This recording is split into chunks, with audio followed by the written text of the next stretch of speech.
Hi, Taurus. Welcome sa aking YouTube channel kung saan I will talk about Taurus,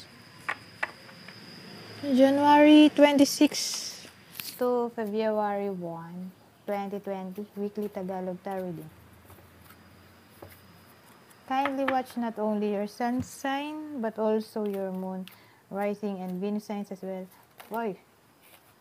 For a complete view of what might possibly happen on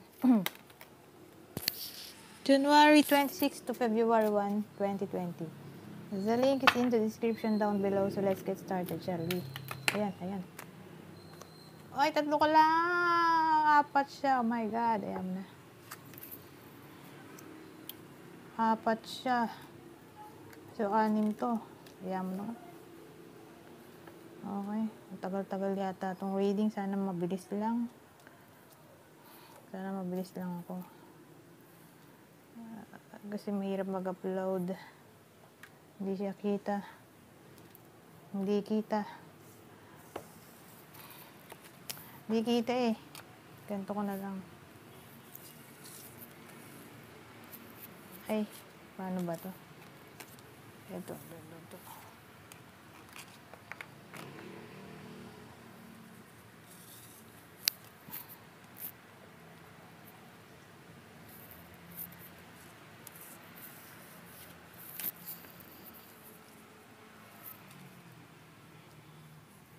Ayan. So, game. In the past or in the present, tingin ko ay nagkaroon ka ng parang disappointments. Anong disappointment itech? Ewan ko, disappointment. Siguro iba nakaranas ng disappointment sa kanilang ito, lumabas bigla to. Sama na natin yan. Ayan. Naku, Diyos ko, marami na naman cards. 7 na. Ewan ko, lumabas to dito nung tinitingnan ko. Disappointment. Siguro dahil yung iba sa inyo ay naloko sa kanilang business. Siguro yung iba ay na-scam sa investment. Ewan ko, parang na-scam siya. Yung iba naloko daw eh. Naloko sa work. Ewan ko, ano ba yan. Yung iba sa inyo parang ganun. Naka-experience ng problem sa work na parang may anomalyang nangyari. Parang yung iba sa inyo parang napagbintangan. Or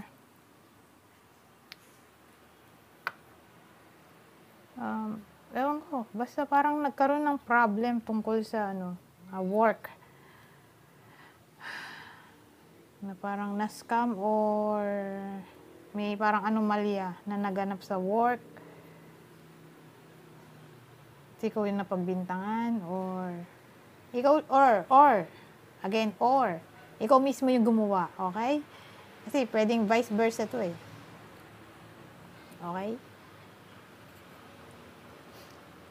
So, yun. Parang may disappointed dito eh. Siguro, yung para sa iba na makaka-relate na sila yung gumawa ng anomalya, ay disappointed na sila ngayon dahil wala na silang work. Ay, wait lang. Ingay. Pasensya na, kailangan kong patayin. Dahil kailangan kong mag-end kanina. Dahil may dumating na sasakyan na may tunog. So, bawal yun, di ba?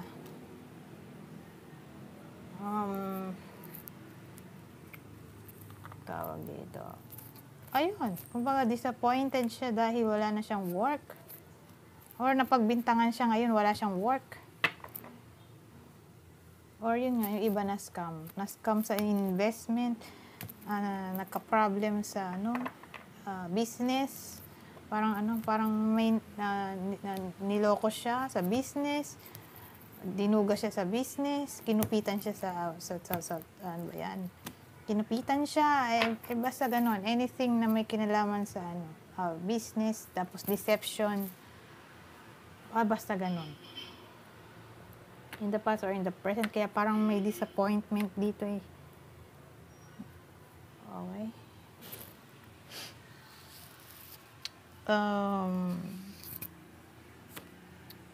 Siguro yung iba, disappointed kasi parang hindi na-appreciate yung kanilang work or hard work. Okay, in the past or in the present. Yung iba siguro napagalitan ng boss nila. Okay, in the past or in the present din yun. Parang ganun eh. May napagalitan siya eh.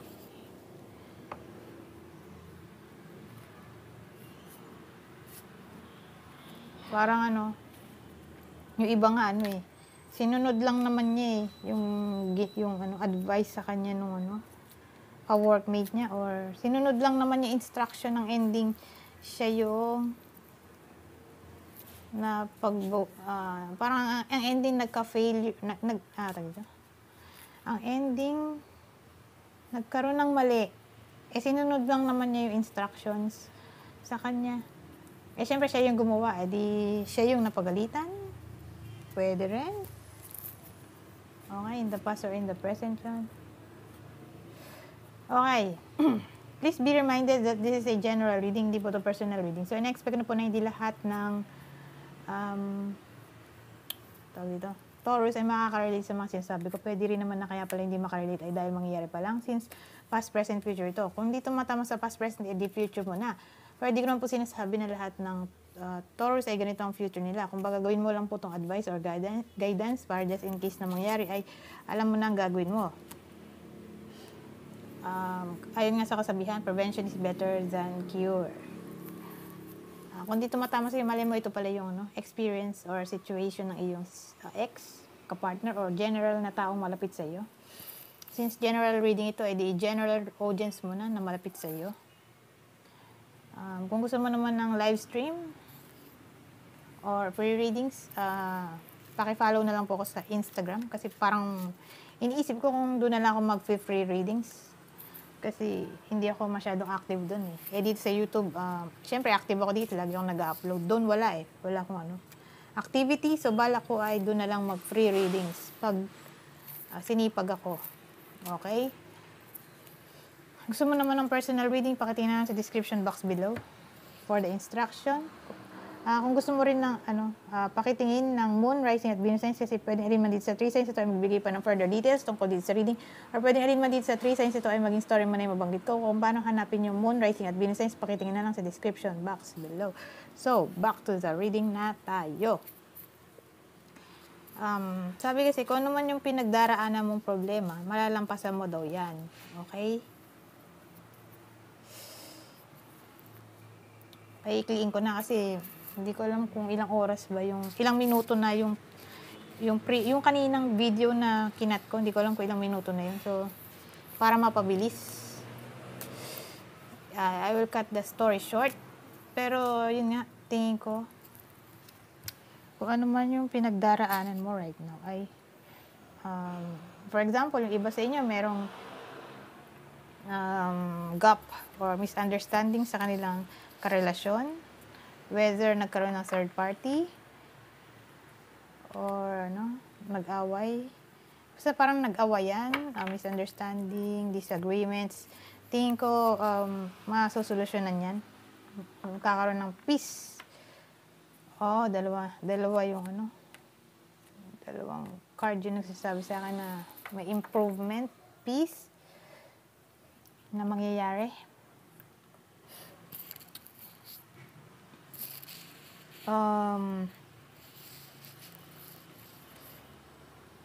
Ano ba? Sabi nga,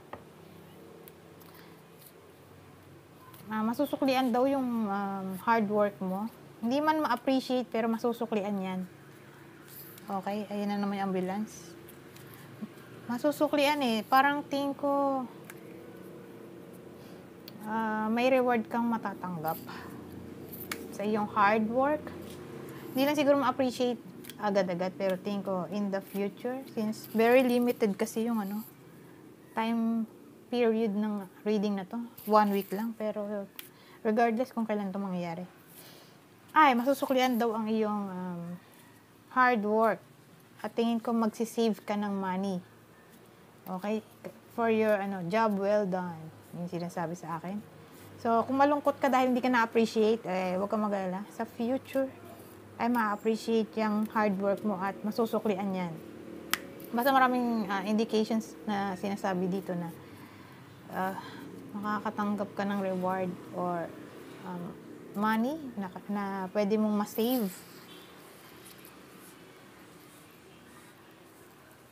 Basta ganun.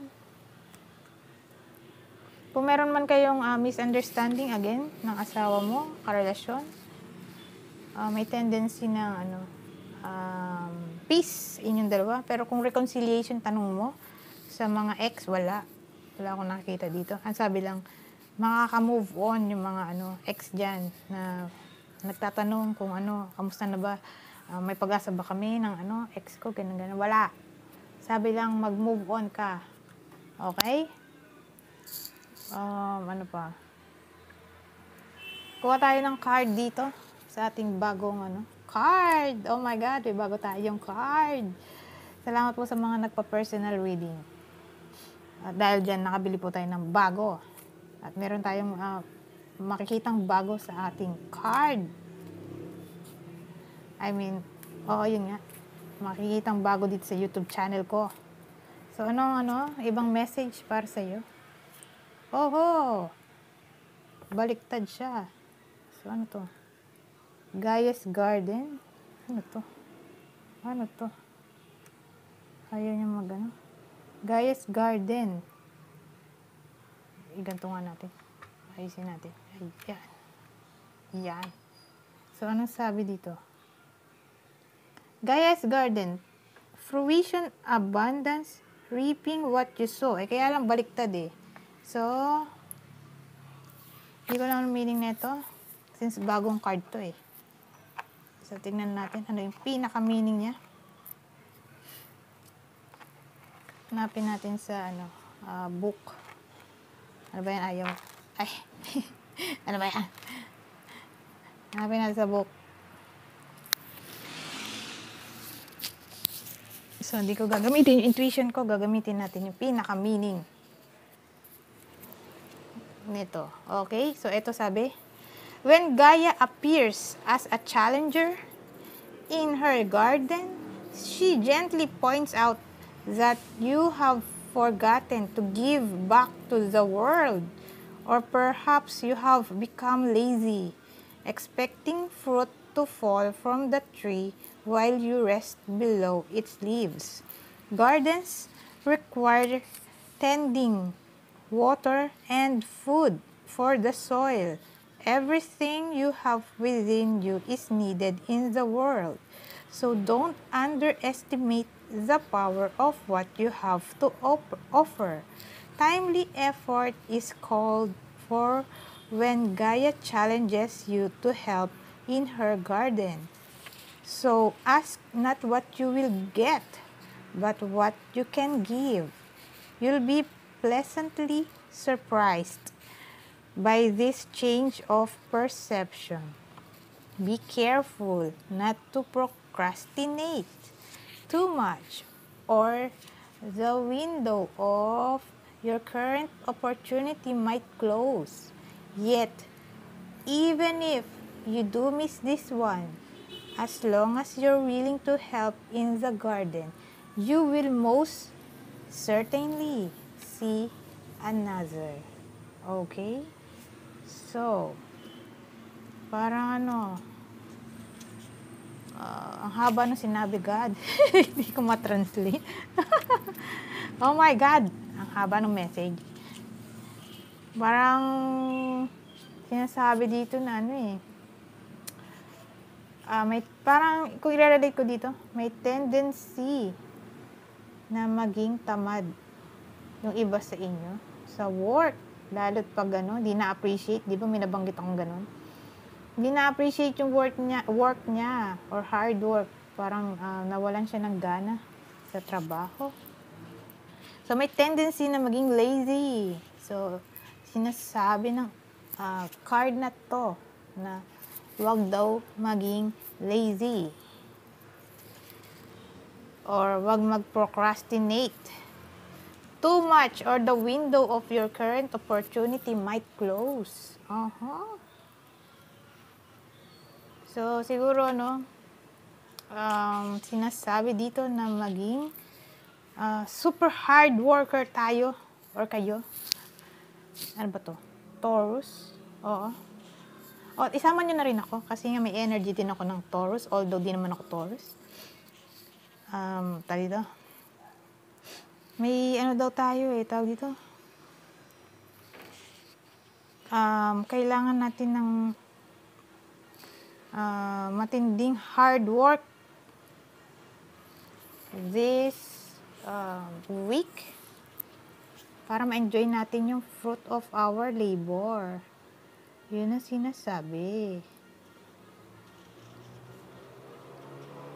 Saka be helpful. Parang yung sinasabi niya dito, pinauulit-ulit niya yung helpful. Help daw sa garden. So, parang wag maging lazy. So, pag disappointed ka, gawin mo na lang gawin mo yung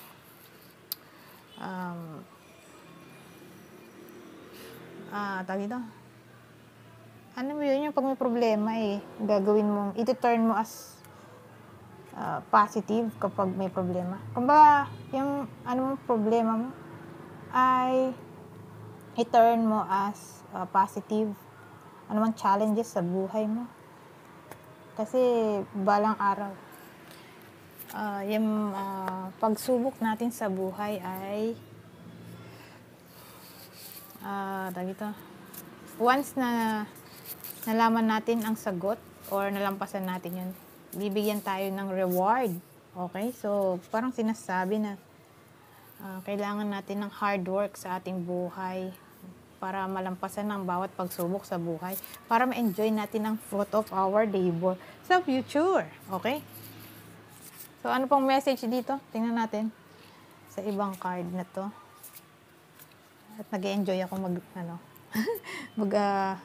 pakita ng mga iba-ibang cards dahil bago. Oh! Ano to? I surrender to a power greater than me. I-surrender natin ang sarili natin sa universe. Kasi, ang makapangyarihan na naiisip ko ay universe. So, yun. Siguro, sabi ko nga sa inyo, parang work-related itech. Sumunod siguro sa mga rules and regulations ng company, work. Although, may problem, maka-encounter ka ng problem sa work, don't give up. Okay? Parang sabi dito, surrender to a power greater than me. Parang parang ikaw yung employee, tapos boss, parang sumunod sa rules and regulations niya. Learn to follow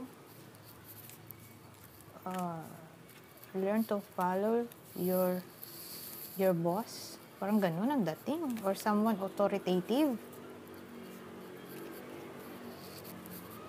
Ganun ang parang mensahe nito. Learn the rules and regulations.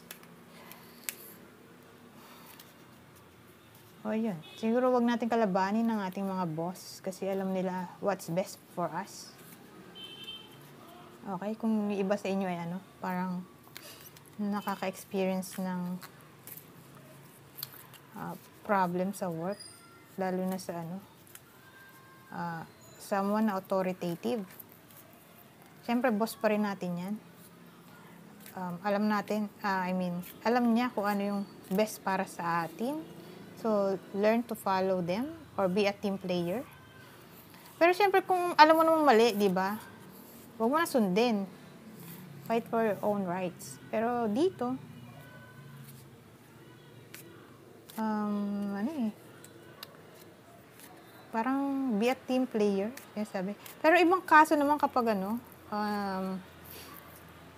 nagkaroon ng parang anomalya. Siguro, kung sa work mo, merong anomalya sa ka-worker mo, ang magsosolve niyan, HR eh. Usually, HR ang nagsosolve niyan. Kasi sila yung parang admin. Yung mga admin, HR, sila yung pag-ayos ng mga gulo-gulo. So, siguro, bago natin awayin ng ating ka-workmate or although tayo yung nasaktan, siguro idaan natin sa magandang proseso. Kapag may problema, sabihin sa HR or sa admin. Ganun lang yon. Or sabihin sa boss para siya yung mag-ayos. Yung leader, di ba may mga ganun? Pag operator, may mga leader. So, yun. Basta anything na problem, sabihin muna sa boss. Okay? Kung ikaw ay nakaka-experience ng parang niloloko ka or may anomalyang ginagawa sa'yo sa trabaho, sabihin sa boss. Sila ang bahalang mag-solve niyan. Para idaan sa tamang proseso kaysa magsabunutan kayo sa company. Di ba? Tapos pares pa kayo mawalan ng trabaho. Kasi sabi ko kanina, parang may disappointed dito eh. So, parang ganun yung eksena. Nag-awayan. Tapos nawalan sila pareho ng trabaho. Na-expel sila. Terminate. O parang ganun. So, iwasan natin yan. Makinig sa ating boss. Okay? So, I think that's it for now. Taurus, kindly like, subscribe, and share my videos to help me grow my channel. Goodbye for now.